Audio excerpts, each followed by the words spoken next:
தேய்பிறை அஷ்டமியில் புதித்தவனே தில்லை ஆடிடும் ஈசனின் திருவுருவே.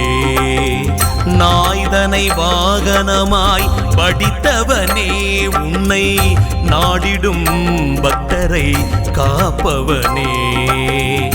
தேங்காயில் தீபமிட்டு உனை தொழுதோம் வரும் தீமையை நீ சுட தாழ்பணிந்தோம்.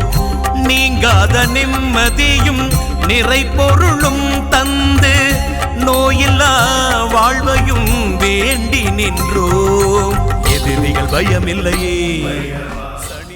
பக்தர்கள் தங்கள் குடும்ப உறுப்பினர்களின் பிறந்த நாள், திருமண நாள் விழா போன்ற சுப தினங்களில் பைரவ அபிஷேக அலங்காரத்திற்கு முன்பதிவு செய்து கொள்ளலாம். அன்றைய தினம் உங்கள் குடும்ப உறுப்பினர்களின் பெயர் மற்றும் நட்சத்திரங்களுக்கு சங்கல்பம் நடைபெற்று மகா பிரசாதம் வழங்கப்படும். வெளியூர் அன்பர்களுக்கு கொரியர் மூலம் அனுப்பி வைக்கப்படும்.